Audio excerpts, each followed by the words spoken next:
ಗಂಗಣಪತಯೇ ನಮಃ. ಶ್ರೀ ಗುರುಭ್ಯೋ ನಮಃ. ಹರಿ ಓಂ. ನಮಸ್ಕಾರ.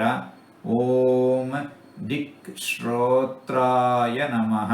ಭಗವಂತ ಎಲ್ಲ ದಿಕ್ಕುಗಳಿಂದಲೂ ಕೇಳಿಸಿಕೊಳ್ಳುತ್ತಾನೆ.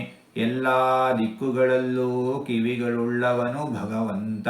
ಭಕ್ತರು, ಜ್ಞಾನಿಗಳು ಭಕ್ತಿಯಿಂದ ಭಗವಂತನನ್ನು ಕೂಗಿದಾಗ ಯಾವುದೇ ಜಾಗದಿಂದ ಭಕ್ತರು ಕೂಗಿದರೂ ಸಹ ಭಗವಂತನಿಗೆ ಅದು ಕೇಳಿಸುತ್ತದೆ. ಭಗವಂತ ಎಲ್ಲೆಲ್ಲಿಯೂ ವ್ಯಾಪ್ತನಾಗಿದ್ದಾನೆ. ಸದಾ ಭಕ್ತರನ್ನು ಸಲಹುವವನು ಭಗವಂತ. ಸರ್ವಸಮರ್ಥನು ಭಗವಂತ.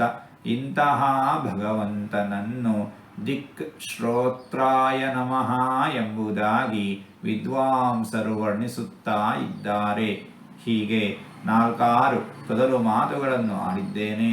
ಇದರಲ್ಲಿ ಏನಾದರೂ ತಪ್ಪುಗಳು ಇದ್ದರೆ ಆ ತಪ್ಪುಗಳನ್ನು ಬಿಟ್ಟು ಒಳ್ಳೆಯದು ಅಂತ ಏನಾದರೂ ಇದ್ದರೆ ಆ ಒಳ್ಳೆಯದನ್ನು ಮಾತ್ರ ಸ್ವೀಕರಿಸಬೇಕು ಅಂತ ಹೇಳಿ ಪ್ರಾರ್ಥನೆ. ಈ ನುಡಿಗಳನ್ನೆಲ್ಲ ಆಡಿಸಿದ ಭಗವಂತನಿಗೆ ಸರ್ವವೂ ಸಮರ್ಪಿತ. ಸರ್ವಂ ಶ್ರೀಕೃಷ್ಣಾರ್ಪಣಮಸ್ತು.